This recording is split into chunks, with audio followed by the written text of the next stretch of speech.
Welcome to the second video in our Introduction to Excel series. This video is about graphing, and so it is a good video to watch if you have limited experience making graphs in Excel, or if you just aren't sure what types of graphs to pick to display data. If you're familiar with graphing, if you've made graphs in Excel before, then you may not need this video and you can just move on.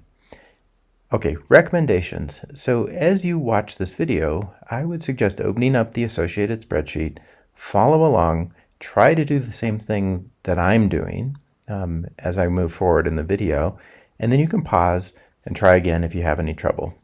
All right, let's get going. To start with, go ahead and open up the Intro to Graphing worksheet that goes along with this video. Once you've got that open, go ahead and follow along and just pause the video if you need to go look around, or maybe your version of Excel looks a little bit different and you need to search something out. Just pause the video, find where you need to go, and then pick it up again. Okay, so we want to look at a couple different things here, and we're just going to get used to how we plot data and a couple of different types of graphs that we can use for plotting data. Let's just jump right in. So if you remember from the first video, the way that you access the graphing menu is with Insert. And in my version of Excel, you see there are a lot of icons up here with different types of graphs. The one I'm going to start with is called a line graph. So we'll make a line graph, we'll make an XY graph, and then we'll look at the difference there. So first things first, select the data that you want to graph. So first I'm going to grab this data that is vertical. It's always nice to have labels for your data, and whether it's in rows or in columns. So I've got month and income. These are just hypothetical numbers here. I'm going to select that. I'm going to go to Insert. I'm going to go up to the graph. I'm going to grab the graph, and there it is. Now we're missing a couple of key things. All graphs need to have labels. So I'm going to go up to Add Chart Element. I'm going to go to Axis Title.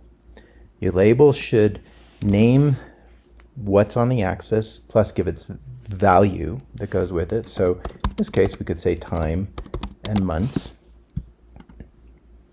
I'm going to go up now and do the vertical axis, which is income.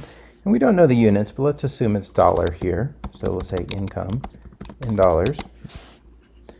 Now we have a good graph. You can see the months are on the bottom, the income's on the left axis. We've got a nice graph. Now, one thing that we'll just look at on the line graph is that you can plot graphs with different types of data layouts, but sometimes the data layout's a little sensitive. In this case, I've got it vertically, which we just did in the columns, but I've also got the data here horizontally. So let's just see if this works. Insert, we'll do exactly the same thing. Graph, and it worked.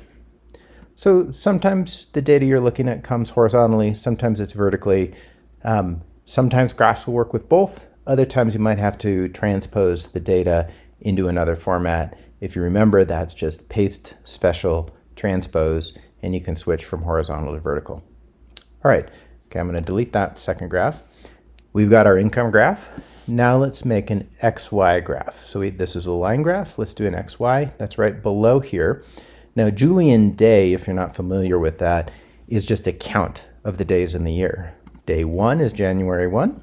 Day 365 in most years is going to be December 30th. So I'm going to grab those two, highlight the values that I want to graph. Now I'm going to go to XY scatter. On my version, it's right here. And I'm going to grab the one actually here that looks a lot like the line graph. There we have it, and we can compare these graphs a little bit. Okay, so what's the difference in these graphs?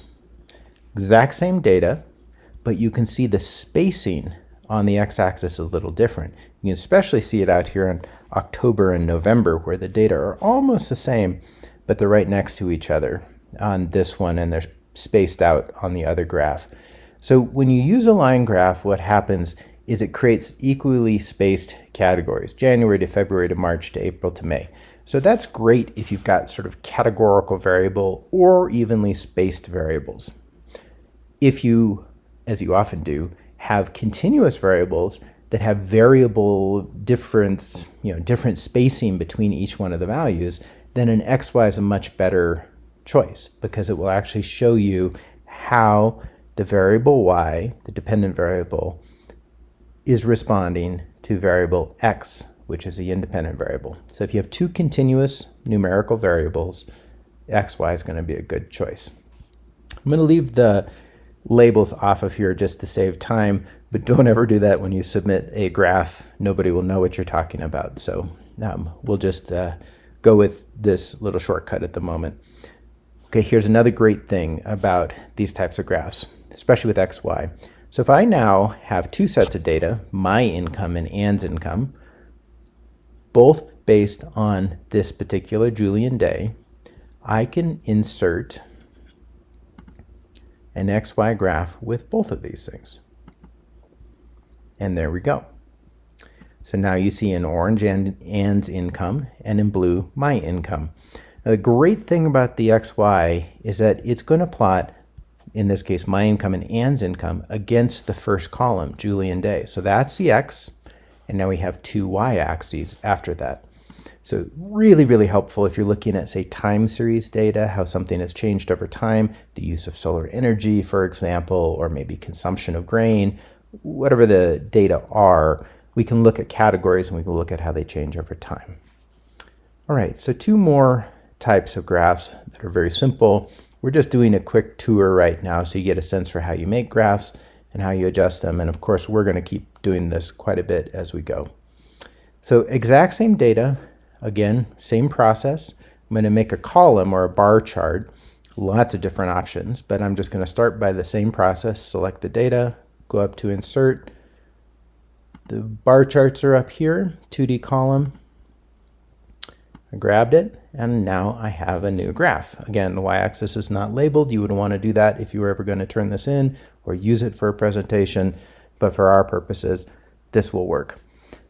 Nice thing about a bar graph is that it actually really illustrates nicely these sorts of categorical variables. I find this graph easier to look at than the line graph with income. The line graph tells me that like something's supposed to be changing over time. Maybe there's a relationship in those X or those Y values.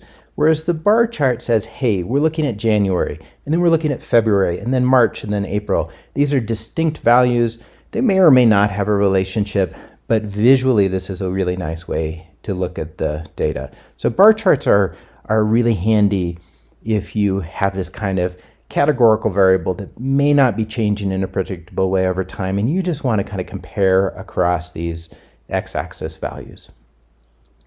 Okay, one more, pie charts. Exact same process. Select the data. We've got the same data here. So we're looking at the same data in a lot of different ways. Here's the pie chart. So I pick the first one. And now we've got a visual representation basically of, well, in this case, annual income, because that's what the whole pie is, and then the proportion that each month makes up. Now, you may be looking at this and saying, well, that's a little hard to read. And typically in a pie chart, if you have more than like 4 or 5 pieces of the pie, it's pretty hard to see visually. Now, Excel does do a few things that are pretty handy with this. I'll make this a little bigger so it's easier to see. If I go up here, it has some selected types of styles for pie charts. I'm going to click the one that shows the values. Now I've actually got Excel calculating for me the percent of the total that comes in each month. So that's pretty nice. So if I match the blue in January up, I can see 6% of my annual income came in January, 9% came in February, 10% in March, and so on. That starts to be a really nice visual presentation of what we just saw in the bar chart. We wouldn't really know like what fraction of the total was earned in January or in August. So pie charts are really nice for this. They're often used in financial spreadsheets. They're sometimes used in presentation of environmental data. It's a good style to be familiar with. There are many, many other options here. If you go and you search around up in the different types of graph types, you'll find a lot. There's a really cool feature in the new version of Excel called Maps. We'll look at that one later, but you can make a world map with data in it very simply, which is pretty amazing. We'll get to that later. For now, just familiarize yourself with the way this works. Get used to working in Excel. Make sure you get used to doing things like adding details onto your graphs, you do that up here under Insert, Chart Design, Add Chart Element, and you can add your titles, your data labels, axis labels, all those sorts of things to make a complete graph so you can do a presentation or write a report or turn in your assignment. Okay, that's it for now. We'll keep going in the next video. See you soon.